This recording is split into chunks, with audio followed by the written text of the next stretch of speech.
So hello everyone, welcome back, and now in this lecture we are going to discuss about one of the biggest question in our chapter, question number 6. काफ़ी बड़ा chapter रहेगा, काफ़ी बड़ा question रहेगा, सो ध्यान दीजिएगा और कोशिश करेंगे कि हम इस लेक्चर में सिर्फ ये वाला क्वेश्चन देखें, उसके बाद फ्रेश माइंड से नए लेक्चर में बाकी के क्वेश्चन शुरू करेंगे. सो ध्यान देंगे, एक एक करके हम चीज़ें इसमें पढ़ेंगे, समझेंगे और लिखेंगे. MA Limited is commencing a new project for manufacture of a plastic component. एक नया प्रोजेक्ट डालना चाहते हैं जिसमें हम कोई प्लास्टिक का कंपोनेंट बनाएंगे. जैसे कि प्लास्टिक का कंपोनेंट होता है ये बॉटल, ठीक है, प्लास्टिक की बॉटल होती है. The following cost information has been ascertained for annual production of 12,000 units. आपको नीचे इन्फॉर्मेशन दी गई है कि हमारी जो कैपेसिटी है पूरे प्लांट की वो है 12,000 यूनिट्स के लिए. अब 12,000 यूनिट्स के लिए कॉस्ट पर अच्छा, ये पेंसिल भी नहीं गई, रुको 2 मिनट, अभी इसको थोड़ा सा चार्ज कर लेता हूँ. आप अपने बुक में पढ़ो तब तक मेरे साथ साथ. आपको दिखेगा कि कॉस्ट पर यूनिट में मटेरियल दिया है कि 40 रुपये एक यूनिट बेचने का मटेरियल लगता है. उसी पे एक यूनिट पे 40 रुपये का मटेरियल लगता है, 20 रुपये का डायरेक्ट लेबर और वेरिएबल एक्सपेंसेस लगते हैं, 6 रुपये का फिक्स्ड मैन्युफैक्चरिंग एक्सपेंसेस लगता है, 10 रुपये का डेप्रीशिएशन लगता है और फिक्स्ड एडमिनिस्ट्रेशन एक्सपेंसेस आपके 4 रुपये के लगते हैं. तो ये बेसिक कॉस्टिंग है. अब इसमें प्रोडक्शन से रिलेटेड कौन सी कॉस्ट है? एक तो मटेरियल प्रोडक्शन से रिलेटेड है, डायरेक्ट लेबर भी प्रोडक्शन से रिलेटेड है, फिक्स्ड मैन्युफैक्चरिंग एक्सपेंसेस भी प्रोडक्शन से रिलेटेड है और डेप्रीशिएशन भी प्रोडक्शन से रिलेटेड है. लेकिन जो नीचे एडमिनिस्ट्रेशन आपको दिया हुआ है वो प्रोडक्शन से रिलेटेड नहीं है, वो कॉस्ट ऑफ सेलिंग में आएगी. ठीक है, आगे. The selling price per unit is expected to be ₹96. ऊपर अगर आप देखोगे तो 80 रुपीज़ का खर्चा है, 96 रुपीज़ का यहाँ पे सेलिंग प्राइस दिखा रहा है. And the selling expenses are ₹5 per unit. 80 रुपये तो अभी तक के खर्चे, उसके ऊपर 5 रुपये और सेलिंग के खर्चे लगेंगे. ठीक है, 80% ऑफ विच इज़ वेरिएबल. इसका मतलब क्या है? 5 रुपये जो सेलिंग एक्सपेंसेस है उसका 80% वेरिएबल है, 20% फिक्स्ड है. यानी कि 5 का 80% होता है 4 रुपये. 5 रुपये में से 4 रुपये तब लगेंगे जब आप कोई यूनिट बेचोगे. अगर आप 12,000 यूनिट नहीं बेच पाए, 10,000 बेच पाए, तो 10,000 इंटू 4 40,000 का खर्चा. 8,000 बेचा, 8,000 इंटू 4 32,000 का खर्चा. लेकिन वो जो 1 रुपया बचा हुआ है 5 में से 4 के बाद, वो फिक्स्ड है. मतलब आप कितने भी यूनिट बेचो फर्क नहीं पड़ता, ये खर्चा फिक्स्ड है. और ये खर्चा निकाला गया है 12,000 की कैपेसिटी के हिसाब से. यानी आपका फिक्स्ड एक्सपेंस जो है ये है 12,000 रुपये. 12,000 यूनिट्स इंटू 1 रुपीज़ का फिक्स्ड एक्सपेंस, तो वो हो गया 12,000. बाकी के 4 रुपये जो है डिपेंड करता है कितने यूनिट्स आप बेचते हो. 12,000 यूनिट बेचे तो 12 इंटू 4 लगेगा, 15,000 यूनिट बेचे तो 15,000 इंटू 4 लगेगा. आगे. In the first 2 years of operations, productions and sales. पहले 2 साल जो है आपके ऑपरेशंस के, प्रोडक्शंस के और सेल्स के are expected to be as follows. Year 1 and 2. पहले साल आप 6,000 यूनिट बनाओगे और 5,000 बेचोगे. ये ध्यान देना, 6,000 बनाओगे, 5,000 बेचोगे. अभी कुछ लिखना जरूरी है ना अपन को इसमें.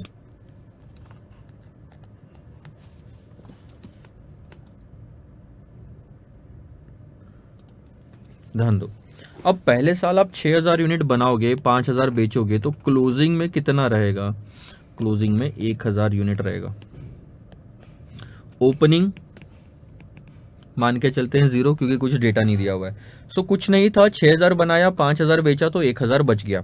अब दूसरे साल की ओपनिंग कितनी होगी? 1,000, जो पहले साल की क्लोजिंग थी.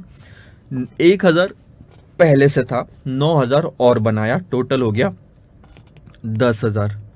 और उसमें से हमने 8,500 बेच दिया, तो क्लोजिंग कितना आएगा? 1,500 यूनिट.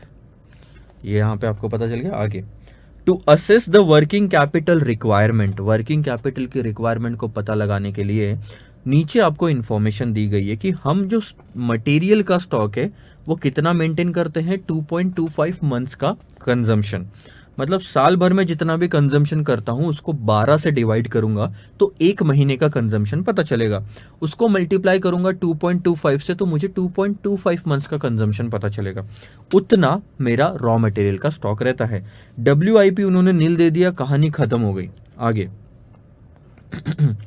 डेटर्स जो है वो है 1 मंथ के एवरेज सेल. जितना भी आप सेल करते हो उसमें से 1 महीने का जो सेल होता है वो डेटर्स में पेंडिंग रहता है। कैश बैलेंस 80,000 का आपको मेंटेन करके चलना है। क्रेडिटर्स जो होते हैं वो है 1 मंथ का average purchase during the year. जितने भी साल भर का परचेस है निकालो, डिवाइडेड बाय 12 करो, तो 1 महीने का परचेस पता चलता है, वो है क्रेडिटर्स। क्रेडिटर्स फॉर एक्सपेंसेस, जितने भी खर्चे हैं आपके पास में 1 महीने का एवरेज आउटस्टैंडिंग रहता है। क्रेडिटर रहता है मतलब आउटस्टैंडिंग रहता है। अब आपके पास में कितने खर्चे हैं आप थोड़ा सा देखो। आपके पास पहला खर्चा है direct material, labour and variable expenses, ठीक है। तो ये खर्चा है, उसके बाद ये खर्चा है फिक्स्ड मैन्युफैक्चरिंग एक्सपेंसेस, इसके बाद फिक्स्ड एडमिनिस्ट्रेशन एक्सपेंसेस, ये खर्चा है। डेप्रीशिएशन काउंट मत करना, उसके लिए क्रेडिटर क्रिएट नहीं होता। डेप्रीशिएशन एक नॉन कैश एंट्री है, हर साल वो किसी को देना नहीं पड़ता, लेकिन लेबर देना पड़ेगा, मैन्युफैक्चरिंग देना पड़ेगा, एडमिनिस्ट्रेशन भी देना पड़ता है। और सिर्फ इतना ही नहीं सर, आपको ये सेलिंग एक्सपेंसेस भी और एक खर्चा है। इन सब का साल भर का टोटल लो, डिवाइडेड बाय 12 करो, तो आपको पता चलेगा कि एवरेज 1 महीने का कितना वो आपका बैलेंस रहेगा। 2 चीजें क्वेश्चन ने आपको बनाने बोली है। Prepare for the 2 years a projected statement of profit and loss, tax वगैरह इग्नोर कर दो, and projected statement of working capital requirement. सबसे पहले हम प्रॉफिट एंड लॉस का स्टेटमेंट बनाएंगे और देखो कितना प्यारा बनता है। एक एक करके, हाँ बिल्कुल, कितना भी क्वेश्चन ये क्यों नहीं हो कॉम्प्लिकेटेड, एक एक करके सॉल्व करेंगे।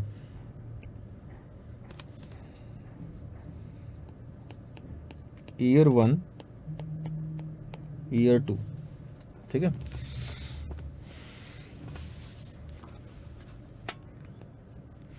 सबसे पहले क्या लेते हैं सर, रॉ मटेरियल। अच्छा उससे भी पहले ले लो, आपने बनाया कितना, प्रोडक्शन कितना है 5,000 यूनिट का, नहीं 6,000 था, और सेल्स कितना किया ये लिख लो, 5,000 यूनिट आपने बेचे। दूसरे साल आपने 9,000 बनाए और 8,500 बेचे, ठीक है। या फिर हम थोड़ा और बेटर लिखते हैं,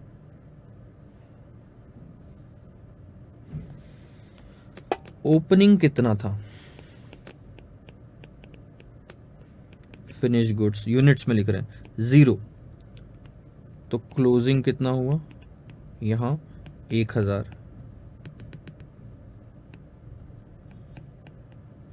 और यहां 1,000 ओपनिंग हो गया, वही वाला जो पहले क्लोजिंग था। उसके बाद यहां आपका 1,500 का क्लोजिंग है। तो आपको एक क्लैरिटी होनी चाहिए, इसके ऊपर कोई कैलकुलेशन नहीं जाएगा, सारे कैलकुलेशन इन ही यूनिट्स पे होने, ठीक है। अब हम प्रोडक्शन की बात करते हैं। अब हम प्रोडक्शन की बात करेंगे तो ये वाली फिगर आपके काम आएगी, जो प्रोडक्शन का 6,000 और 9,000 यूनिट है। अब आप रॉ मटेरियल कंज्यूम करोगे,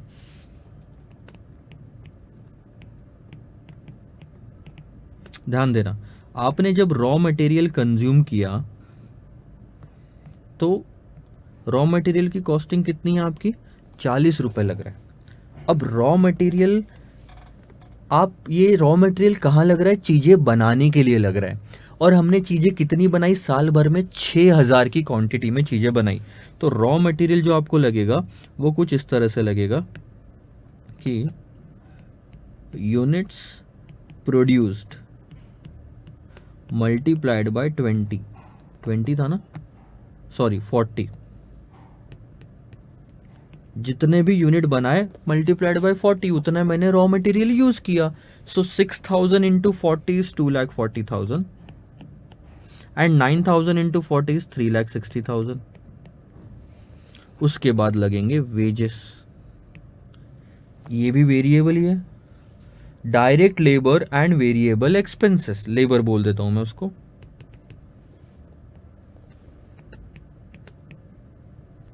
ये भी कैसे लगेंगे, यूनिट्स जितने आपने बनाए मल्टीप्लाइड बाय 20, तो 6,000 इंटू 20, 1,20,000 के मेरे को वेजेस लगे। 6,000 यूनिट्स बनाने के लिए लेबर 6,000 इंटू 20 और मटेरियल 6,000 इंटू 40, यहाँ 9,000 इंटू 20, 1,80,000। उसके बाद जो जो होता जाएगा, क्योंकि क्वेश्चन बड़ा होता है ना, तो आप इसको टिक करते जाओ कि ये मैंने कंसिडर कर लिया। अब आती है बारी फिक्स्ड मैन्युफैक्चरिंग एक्सपेंसेस की, जो है 6 रुपए का। फिक्स्ड मैन्युफैक्चरिंग एक्सपेंसेस है आपको 6 रुपए का, यानी ये वेरिएबल नहीं है। और आपको जो ये डिटेल दी गई थी, याद रखो यहाँ 12,000 को कंसिडर करके दिया गया था। इसका मतलब 12,000 यूनिट का प्रोडक्शन करते हो तो ये कॉस्ट लगती है। 40 रुपए मटेरियल वेरिएबल होता है, इसलिए 6,000 बनाया तो 6,000 इंटू 40 किया। डायरेक्ट लेबर और वेरिएबल एक्सपेंसेस भी वेरिएबल था, लेकिन अब जो आपको मैन्युफैक्चरिंग के खर्चे दिए हुए हैं वो वेरिएबल नहीं है। 6,000 यूनिट बनाते, 5,000 बनाते या 10,000 बनाते, क्वेश्चन बोलता है फिक्स्ड है। और अगर फिक्स्ड है तो वो 12,000 पे लगना है, क्योंकि 12,000 के हिसाब से आपको ये सारे रेट्स दिए थे। ठीक है, तो फिक्स्ड मैन्युफैक्चरिंग एक्सपेंसेस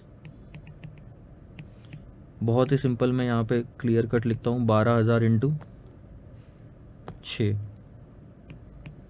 तो ये 72,000। यहाँ बहुत सारे लोग गलती कर देंगे, यहाँ भी आप ले लोगे कि 6,000 का प्रोडक्शन किया तो फिक्स्ड एक्सपेंसेस 6,000 का। फिक्स्ड किसको कहते हैं? मेरे क्लासरूम में 100 बच्चे आते हैं, ऐसे मैंने क्लासरूम रेंट पे लिए और उसका खर्चा आता है 1,00,000 रुपए महीने का। अब 1,00,000 रुपए यानी डिवाइडेड बाय 100 करोगे तो हर बच्चे का 1,000 रुपए होता है। अब क्वेश्चन ने आपको यहां लिख दिया फिक्स्ड रेंट इज 1,000 रुपीज। अब आपके यहाँ पे 100 बच्चे नहीं आए क्लास में, आपके यहाँ पे सिर्फ 70 बच्चे आए, तो क्या आप 1,000 इंटू 70 करके जो 70,000 रेंट आता है उतना ही पे करोगे सामने वाले को? नहीं, जिसको रेंट पे करना है उसको क्या लेना देना आपके यहाँ पे 70 बच्चे आ रहे कि 100 बच्चे आ रहे, क्योंकि उसने बोला फिक्स्ड रेंट है। और ये जो 1,000 रुपए पर स्टूडेंट कैलकुलेट किया था 100 के हिसाब से किया था, तो 100 इंटू 1,000 ही देना पड़ेगा हमेशा, बच्चे कितने भी आए आए ना आए। वैसे ही 12,000 इंटू 12,000 इंटू 6 ही फिक्स्ड एक्सपेंसेस रहेंगे, आपको प्रोडक्शन कितना भी हो। तो मान के चलो हो सकता है कुछ रेंट वगैरह होगा फैक्ट्री का, इसलिए दोनों केस में 72,000। अब आपका 6,000 बनाया या 9,000 बनाया फर्क नहीं पड़ता। उसके बाद डेप्रीशिएशन 10,000 का है। अब बताओ डेप्रीशिएशन भी वेरिएबल होता है क्या? नहीं, डेप्रीशिएशन भी वेरिएबल नहीं होता, ये भी 12,000 पे लगेगा। तो ये होता है 1,20,000 का डेप्रीशिएशन दोनों केस में। डेप्रीशिएशन वेरिएबल नहीं होता। फिर फिक्स्ड एडमिनिस्ट्रेशन एक्सपेंसेस, ये एडमिन के खर्चे जो है ये सर नहीं आते प्रोडक्शन में, ये हम बाद में लेंगे। एडमिनिस्ट्रेशन है, इसमें प्रोडक्शन का कोई लेना देना नहीं है। अब करो टोटल।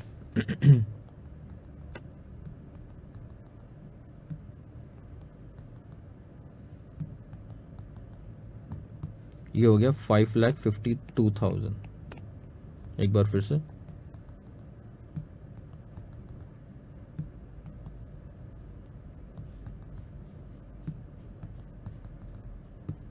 $552।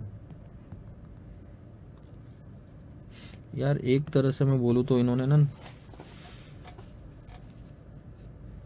गलत किया है।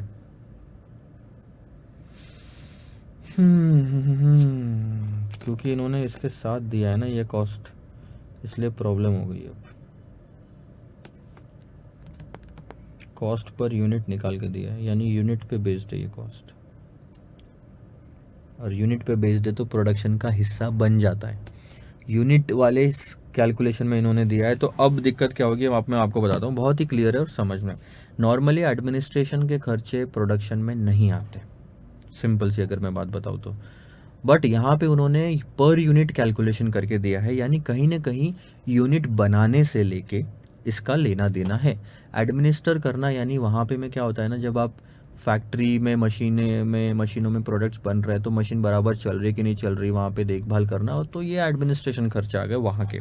तो ये भी प्रोडक्शन का हिस्सा बनता है क्योंकि फैक्ट्री के अंदर के खर्चे हैं। तो हम भी अभी फ़िलहाल के लिए यही मान के चलेंगे कि सर ये प्रोडक्शन का हिस्सा है, क्योंकि उन्होंने पर यूनिट कॉस्ट में इसको इंक्लूड किया। अदरवाइज मैं उसको आखिरी में लेता कॉस्ट ऑफ सेल्स में, तो ये थोड़ा आपका अलग बन जाएगा।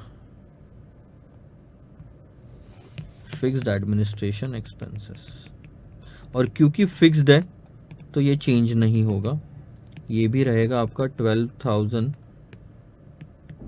इंटू 4, 48,000। अब कर लो टोटल।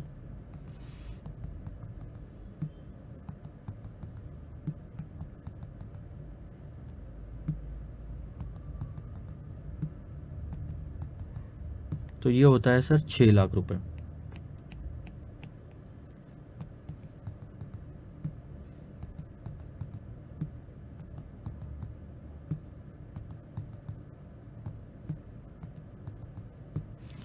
$7,80,000। तो ये है आपका कॉस्ट ऑफ प्रोडक्शन। आपने 6 लाख रुपए का खर्चा किया 6,000 यूनिट्स बनाने के लिए। 7,80,000 का खर्चा किया 9,000 यूनिट्स बनाने के लिए। अब हम क्या करते हैं, हमने 6 लाख का माल बनाया। इसमें सबसे पहले अगर कॉस्ट शीट आपने देखी होगी तो ओपनिंग स्टॉक जो है वो ऐड करते हैं कि चलो हमने साल भर में इतना तो बनाया, पहले का कितना पड़ा हुआ था, कुछ भी नहीं यहाँ पे तो। ठीक है, तो हम इसको कहते हैं कि cost of goods, cost of production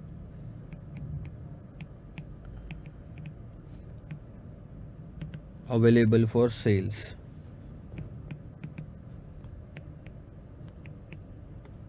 ये मतलब हमारे पास में इतना गुड्स अवेलेबल है।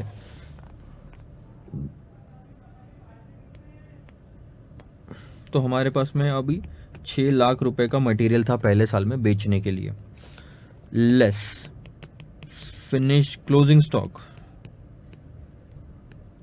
अब आप बताओ, इसके दो हिस्से होंगे। आपने 6 लाख रुपए खर्चा किया और 6,000 यूनिट बनाए और उसमें से सिर्फ 5,000 यूनिट बेचे, तो 1,000 का स्टॉक में रह गया, तो वो आएगा 1 लाख रुपए। ठीक है, अब जैसे ये करोगे तो इसका मतलब होता है this is cost of goods sold. कितने का माल आपने बेचा? आपने बेचा 5 लाख रुपए का माल पहले साल में।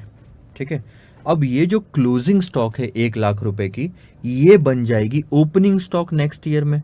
तो ये 1 लाख रुपए यहाँ आ जाएंगे कि दूसरे साल की शुरुआत जब हुई तो 1 लाख का माल तो पड़ा हुआ था जो पिछले साल बना के रखा था, प्लस 7,80,000 का इस साल और बनाया। तो इस साल अब हमारे पास में 8,80,000 का माल है बेचने के लिए। उसमें से हमने अब 8,80,000 है, ध्यान देना, और आपके पास में प्रोडक्ट कितने हैं? 1,000 की क्वांटिटी पहले थी, 9,000 इस साल बनाया। 8,80,000 का माल अवेलेबल है सेल करने के लिए। यूनिट्स में 10,000 यूनिट्स अवेलेबल है सेल करने के लिए। अगर आप बोलोगे कि कितना माल अवेलेबल है सेल करने के लिए, तो सर यूनिट्स में 10,000 यूनिट्स अवेलेबल है, 1,000 पहले का, 9,000 अभी का, और अमाउंट में 8,80,000। सो 8,80,000 डिवाइडेड बाय 10,000, 88 रुपीज आपकी एक यूनिट की एवरेज कॉस्ट आती है, जिसमें से 1,500, 10,000 में से 1,500 क्लोजिंग में है। तो आप इसका कैलकुलेशन यहाँ पे करेंगे, 8,80,000 डिवाइडेड बाय 10,000, ठीक है, मल्टीप्लाइड बाय 1,500।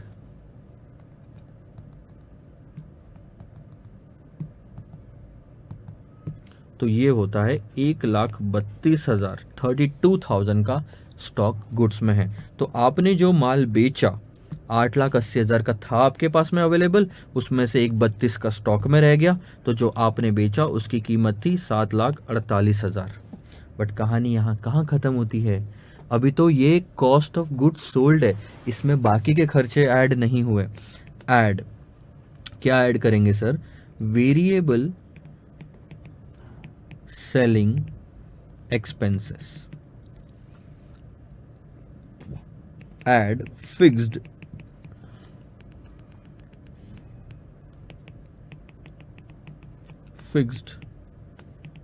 selling expenses। तो अगर आप वेरिएबल सेलिंग एक्सपेंसेस यहाँ पे ऐड करते हो तो 6,000, कितने यूनिट बेचे आपने? 5,000 यूनिट बेचे।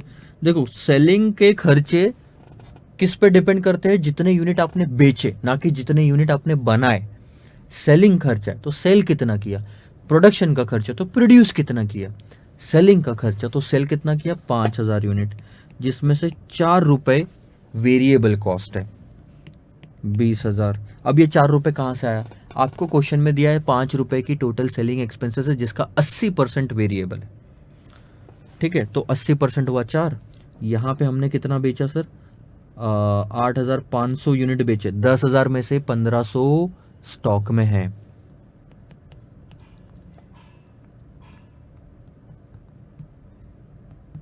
₹34,000।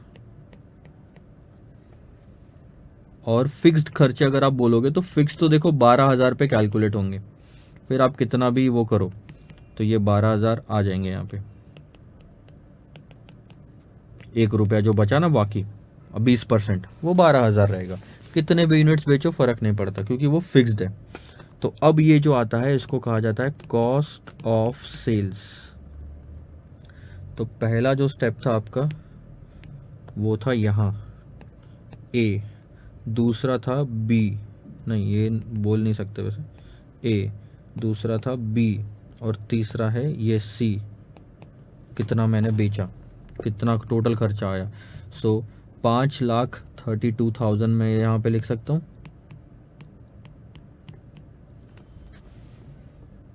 और वो हो गया 748 प्लस 34,000 प्लस 12,000, सो ये होता है 7,94,000। ये तो कॉस्ट ऑफ सेल्स हो गया सर। एक्चुअल सेल्स कितना है आपका? आपने कितने यूनिट बेचे, क्या रेट पे बेचे आपने यूनिट? 96 पे आपने बेचा। तो 96 पे आपने यहाँ पे 5,000 यूनिट बेचे, और 96 पे आपने यहाँ पे 8,500 यूनिट बेचे। सही बोल रहा हूँ मैं? तो कितनी प्राइस पे बेचा सर? 4,80,000 और 8,16,000।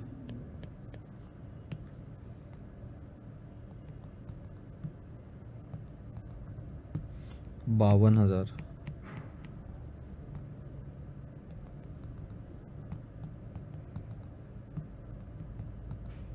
और यहाँ फ़ायदा हुआ 22,000 का।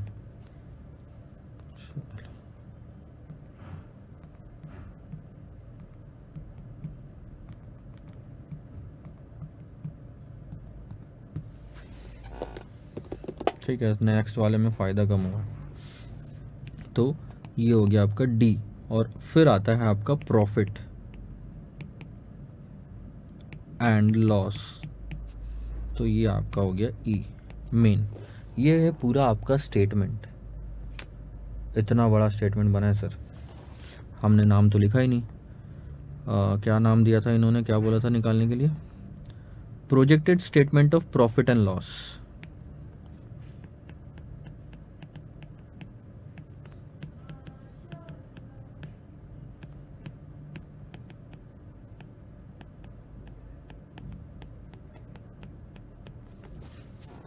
आया क्या कुछ समझ में?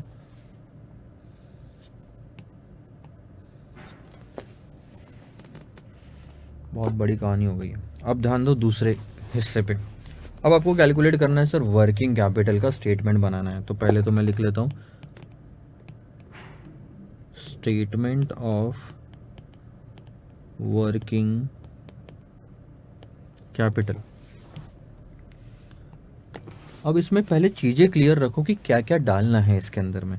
सबसे पहले आता है sir current assets. Current assets में सबसे पहले आएगा इन्वेंट्री।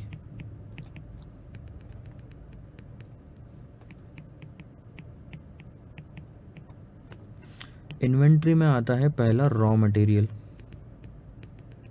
इतना आगे क्यों लिख रहा हूं?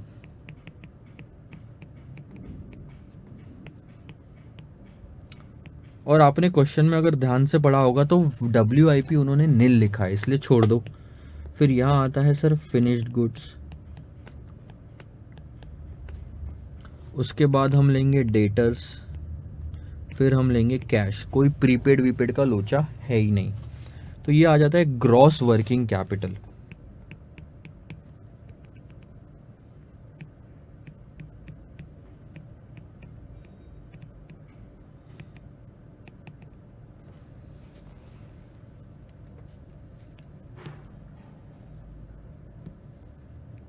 अब पार्ट शुरू होगा दूसरा, बी, करंट लाइबिलिटी।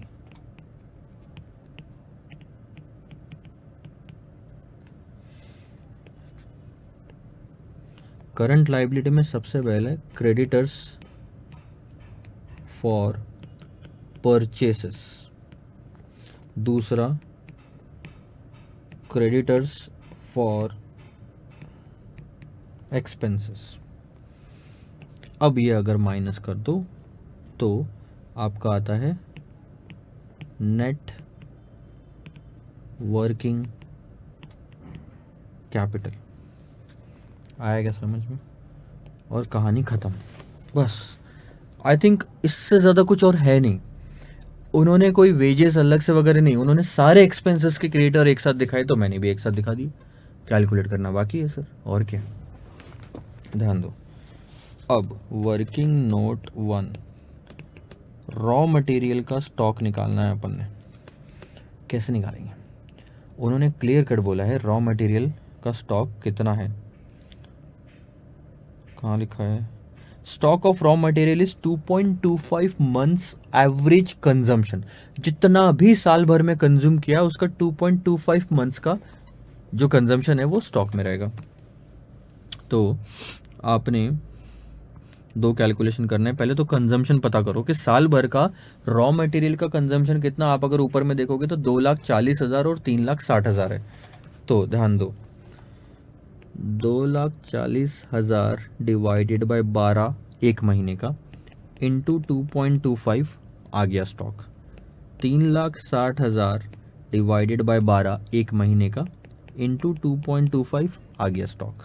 ठीक है, तो ये आप निकाल लो पहले। एक एक करके आराम से जाएंगे सर, गलती होने के चांसेस ज़्यादा रहते हैं बड़े क्वेश्चन में, तो रिस्क नहीं उठाना चाहिए। 45,000 का स्टॉक यहाँ आता है,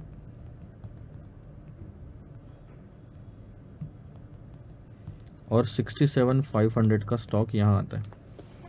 ठीक है, तो हम ये ऊपर लिख लें यहाँ पे।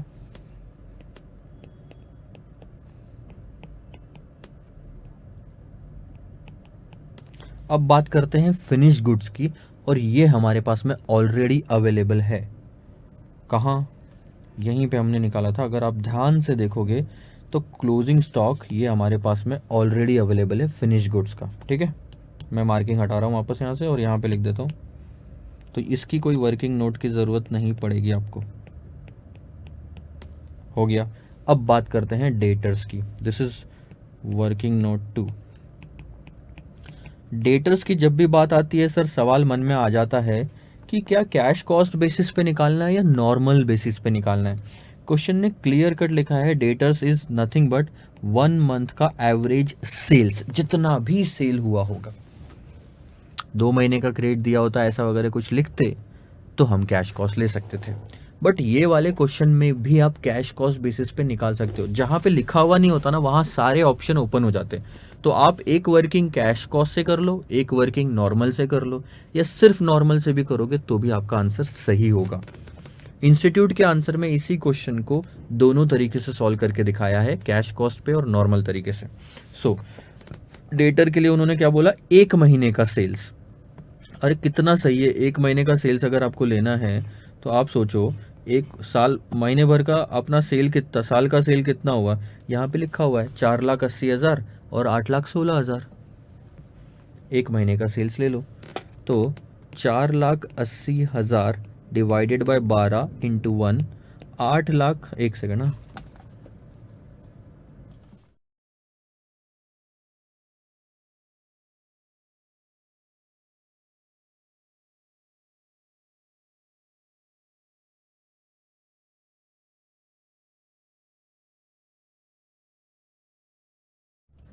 ध्यान दो, 8,16,000 ज़्यादा हो गया, 8,16,000 डिवाइडेड बाय 12 इंटू 1, तो ये यहाँ ये यहाँ। अब 4,80,000 बाय 12 अगर करोगे तो 40,000, 8 लाख,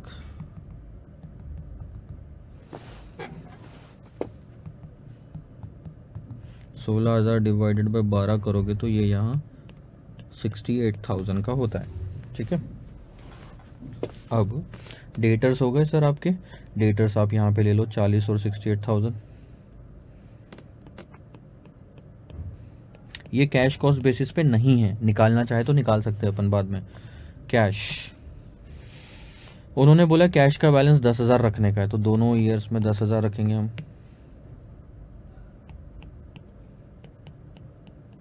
खत्म। इसके अलावा कुछ है करंट असेट्स में तो बताओ, एक बार चेक ज़रूर कर लो लगे तो। 45,000 plus 1,00,000 plus 40,000 plus 10,000, that goes to 1,95,000।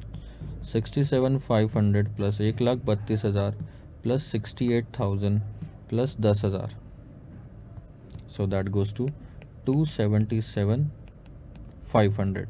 अब सिर्फ दो चीज़ें बाकी है आपकी, creditors for purchases and creditors for expenses. Working note 3, creditors for purchases. अब इसमें क्या दिक्कत जाएगी, इतना आसान नहीं है क्योंकि आपके पास परचेसेस दिए हुए ही नहीं है क्वेश्चन में। तो परचेसेस कैसे निकालते हैं सर, देखो हमारा नॉर्मल फॉर्मूला होता है कि कंजम्पशन जितना भी हुआ is nothing but opening plus purchase minus closing. ठीक है, यानी कि परचेस का फॉर्मूला क्या होता है अपना, consumption add closing less opening. ठीक है, अब इसी तरीके से मैं भी निकाल लूं ईयर 1 ईयर 2 का। तो सबसे पहले मैं कंजम्पशन लिखता हूं। ठीक है, क्लोजिंग क्या बचा कैसे पता, हाँ ठीक है हमारे पास में। सो कंजम्पशन मैंने जो किया साल भर का वो है 240 और 360 का।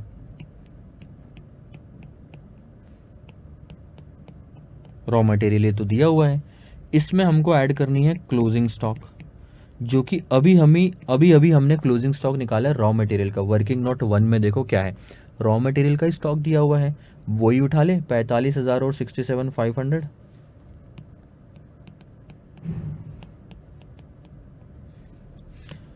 और लेस कर दो ओपनिंग। अब जब साल शुरू किया था तब तो ओपनिंग कुछ नहीं था, लेकिन दूसरे साल में ओपनिंग होगा 45,000। क्यों, क्योंकि 45,000 पहले साल में क्लोजिंग था जो, तो दूसरे साल में ओपनिंग बनेगा। तो यहाँ आंसर आएगा परचेज कितना किया साल भर में, 2,40,000 प्लस 45,000। तो हमने 2,85,000 का परचेज किया था साल भर में। 3,60,000 plus 67,500 minus 45,000 goes to 3,82,500। Purchase आ गया साल भर का। क्वेश्चन क्या बोलता है, क्रेडिटर्स क्या है सर, जितना भी साल भर में मटेरियल परचेस किया उसके एक महीने का आप डाल दो इधर में क्रेडिटर्स में। सो क्रेडिटर्स कितना आएगा सर, एक महीने का। सो परचेसेस जो भी होंगे divided by 12, 285 divide by 12, 23,750, 382,500 divided by 12, that is 31,875। कितना आसान था सोचो, कोई दिक्कत है आपको यहाँ पे 23,750 और 31,875 में, 23,750 और 31,875। अब बात करते हैं एक्सपेंसेस की, और क्वेश्चन ने इसके बारे में क्या लिखा। क्वेश्चन बोलता है जितने भी एक्सपेंसेस है सर उसमें 1 मंथ का जो एक्सपेंस है वो आउटस्टैंडिंग रहेगा। तो सबसे पहले हमने क्या लेना बनता है, पहले तो सारे एक्सपेंसेस लिख लो। ये वर्किंग नोट बनेगी 4।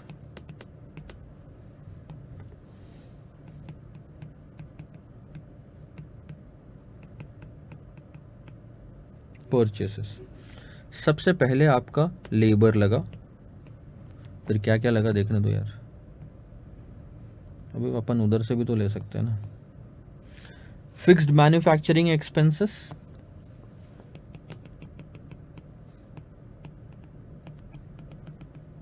फिक्स्ड एडमिनिस्ट्रेशन एक्सपेंसेस,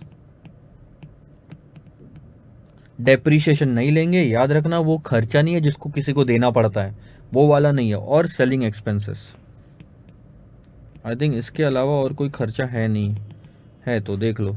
अब ऊपर से ही उठाता हूँ सीधा सीधा मैं ये। लेबर अगर देखोगे तो 1,20,000, 1,80,000। फिक्स्ड मैन्युफैक्चरिंग एक्सपेंसेस 72 और ये 48 1,20 1,80 ना।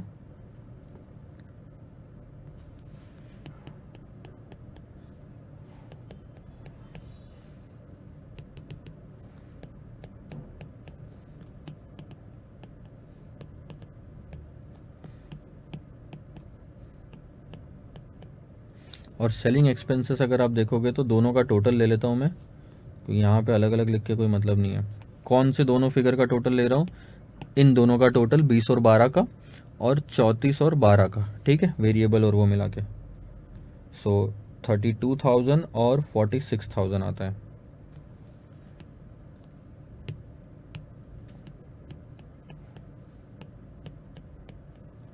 कर लो टोटल मुट्ठी में।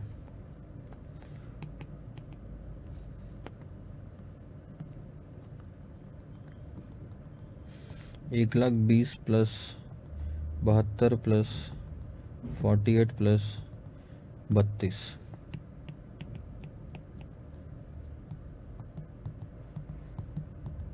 $1,80,000 प्लस 72 प्लस 48 प्लस 46, 3,46,000। क्रेडिटर्स अगर निकालने तो एक महीने का एवरेज निकाल लो, that's 2,72,000 divided by 12, 22,667, 346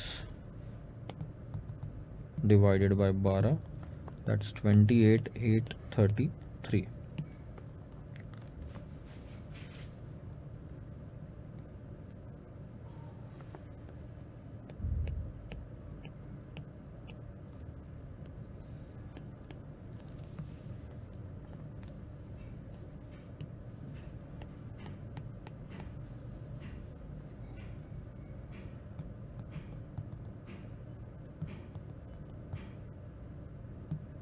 sorry 195 minus 23,750 minus 22,667, so ये आपको आंसर देगा 148,583। फिर 277,500 माइनस 31,875 माइनस 28,833, ये आपको आंसर देगा 216,792। ये आपका वर्किंग कैपिटल बी वाला पार्ट फिनिश हुआ। मैं इसको बड़े में मार्क कर देता हूँ। एक तो ये था आपका और एक तो ये था।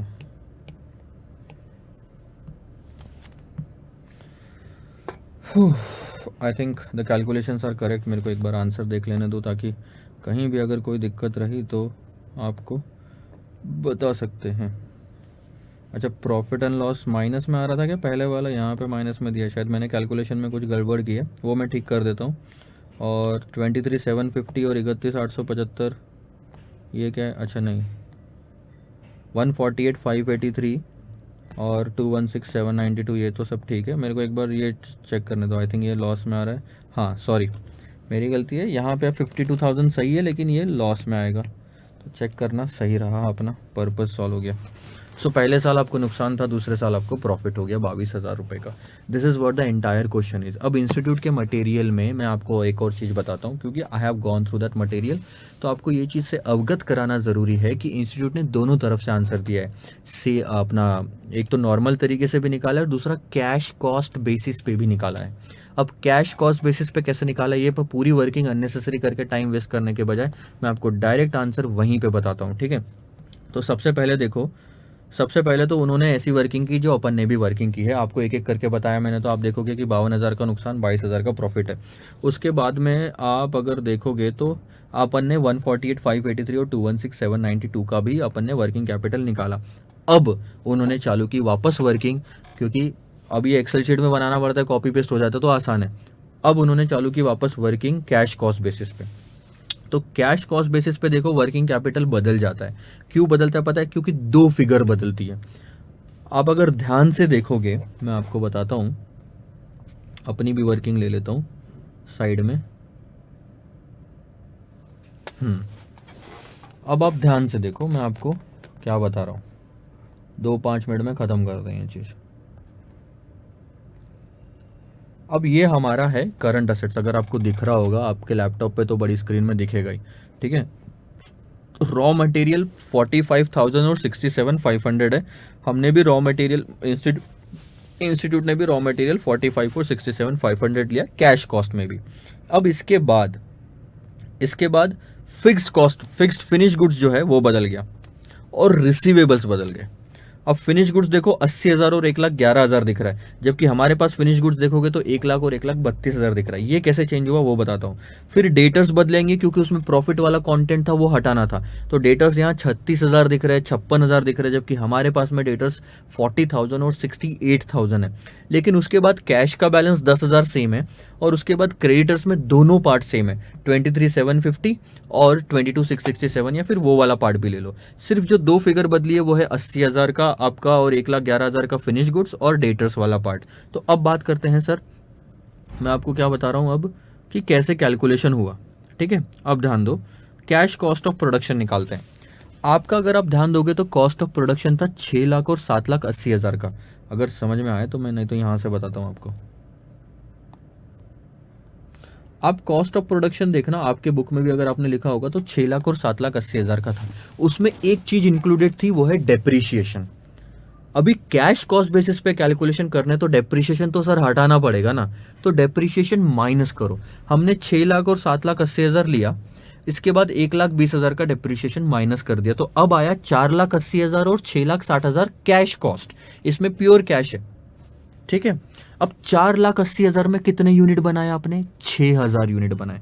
कैलकुलेशन देखो, 4,80,000 में आपने 6,000 यूनिट बनाए, तो एक यूनिट की कॉस्ट कितनी हुई? 80 रुपए। और क्लोजिंग स्टॉक कितना यूनिट था? 1,000 रुपए। 1,000 यूनिट्स का क्लोजिंग स्टॉक था। 6,000 बनाए, 5,000 बेचे, 1,000 यूनिट का क्लोजिंग स्टॉक। कैश कॉस्ट कितनी? 80। बिना कैश की कॉस्ट कितनी थी? 100 थी उस टाइम पे, तो 100 इंटू 1,000 किए थे आपने, 1,00,000 आया था। अब 80 इंटू 1,000 करोगे तो आपका आएगा 80,000 का फिनिश गुड्स। ये पहला डिफरेंस। अब यही 80,000 का फिनिश गुड्स आपका इधर चले जाएगा ओपनिंग में। अपने वाले कैलकुलेशन में ये 1,00,000 था, इधर 1,00,000 गया, तो कैलकुलेशन सारे बदल गए। वैसे ही ये वाला निकला।